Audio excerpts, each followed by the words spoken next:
देखो इस क्वेश्चन में हमें बोल रहा है कि V P minus we Q निकालना है और हमें करंट वगैरह दिया गया है। ये देखो ये आर की वैल्यू नहीं पता है, तो हमने क्या गलती कर दी थी, ये कि मैंने ना आर निकालने की कोशिश की, मतलब आर मैंने निकाला जो कि रॉन्ग मेथड से मैंने निकाला था। मतलब ये वाला हमको मेथड नहीं अपनाना है कि 15 माइनस आई आर एंड -5 × 2 = 0, ये बिल्कुल भी मत निकालो यहाँ से आर, ये गलत है आपका अप्रोच।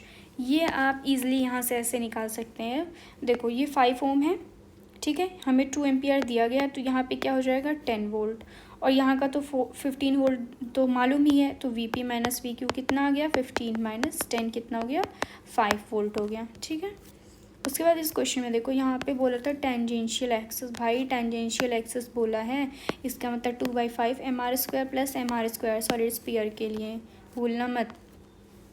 रिपल को रिड्यूस करने के लिए हम लोग RL का यूज़ करते हैं, जहाँ पे लोड रेजिस्टेंस को इंक्रीज़ करते हैं, इनपुट की फ्रीक्वेंसी इंक्रीज़ करते हैं, and capacitor with high capacitance को भी यूज़ किया जाता है वहाँ पे।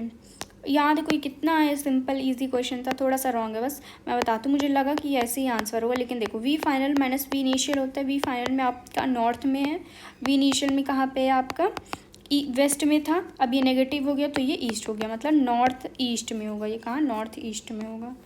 ये देखो बहुत इंपॉर्टेंट है, जो शायद मैं भूल जाऊँगी, लेकिन इसको याद रखना है। देखो ये आपका सेंटर से पास हो रहा है, सबसे इम्पॉर्टेंट चीज़ पहले सेंटर से पास हो रहा है, जो सेंटर से पास होता है उसका बी 0 होता है, तो ये दोनों के लिए तो 0 हो गया। बाकी इसका और इसका, ये दोनों के जब ये ए बी बाहर आ रहा है, DC वाले का अंदर जा रहा है, इसका मतलब ये दोनों का कैंसिल हो जाएगा, क्योंकि दोनों के आर्क बराबर बराबर हैं। तो बचा बस ये और ये वाला, तो इसके लिए ये हाफ है, तो इसके लिए μ0I/4πr, इसके लिए भी वही सेम, तो आ जाएगा μ0 μ0I/2πr। उसके बाद आप देखिए, यहाँ देखिए टेट्रा टर्ट ब्यूटाइल मीथेन ऐसे ही लिखेंगे, यहाँ से C, यहाँ इस यहाँ पे 3 इस तरीके से लगाएंगे, फिर इधर 4 इधर लगाएंगे, इधर 4 लगाए, इधर 4 लगाए, इधर 4 लगाए, अब इसका नामकरण कर दो। बस यहाँ पे इंपॉर्टेंट ये था, ये आंसर इसलिए नहीं था। यहाँ देखो ये टेट्रा पहले लिखा है, जो कि सॉरी मिथाइल पहले लिखा है, तो आपका अल्फ़ाबेटिकल ऑर्डर में सबसे ब्यूटाइल आगे आएगा, इसलिए।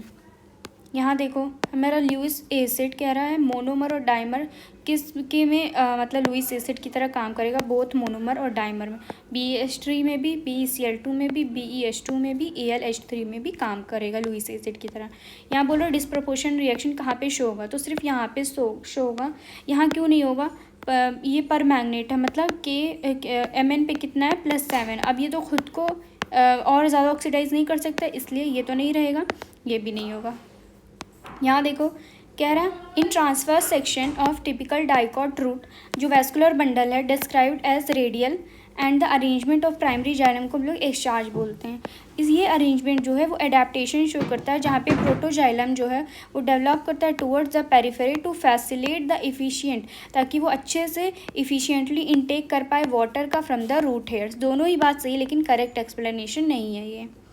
यहाँ पे पूछा है कि एनाफेज 1 ऑफ मियोसिस और एनाफेज 2 में क्या डिस्टिंग्विश है, तो यहाँ पे पूछा एनाफेज 1 का डिस्टिंग्विश, तो उसमें आपके स्प्लिटिंग नहीं होती सेंट्रोमियर के, लेकिन सेपरेशन यहाँ पे क्या होता है, सेपरेशन ऑफ होमोलॉगस क्रोमोसोम यहाँ पे होता है, यहाँ पे सिस्टर क्रोमैटिक। अगर यहाँ पूछता कि एनाफेज 2 डिस्टिंग्विश इट एनाफेज 1, तब हम लोग का स्प्लिटिंग ऑफ सेंट्रोमियर आंसर होता है।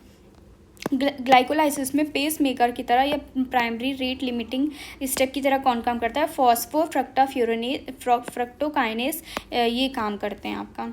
और यहाँ पे कह रहा है रेस्ट्रिक्शन पॉइंट कहाँ पे क्या है, प्राइमरी चेक पॉइंट, जहाँ पे सेल डिसाइड करेगा कि उसको डिवाइड करना है कि नहीं, तो G1 फेज होता है। क्या G1 फेज होता है। ये देखो न्यू है, यहाँ पे बोल रहा है पेडिग्री एनालिसिस, जहाँ पे दिया गया है कि सिंबल ऑफ स्क्वायर कनेक्टेड है to a circle by horizontal line और डायगोनल स्लैश दिया, कुछ इस तरीके से स्लैश दिया गया, इसका मतलब यहाँ पे डिक्रीज हुआ है इंडिविजुअल, क्या डिक्रीज हुआ है इंडिविजुअल। यहाँ देखो यहाँ पे कह रहा है पेरी ट्यूबुलर कैपिलरीज है and vasa recta fine capillary network, बिल्कुल बात सही है। कह रहा है efferent arteriole emerging from glomerulus form fine capillary network arranged around PCT, DCT and loop of Henle respectively, तो ये कह रहा है दोनों ही सही है, लेकिन करेक्ट एक्सप्लेनेशन नहीं है। यहाँ पे देखिए extraction of iron metal from iron oxide और is carried out by heating with coke. बिल्कुल बात सही है। जैसे Fe2O3 है, उसको हम लोग CO के साथ रिएक्शन करेंगे तो यहाँ पे हमें Fe मतलब प्योर फॉर्म में मिलेगा। तो ये बात तो सही है।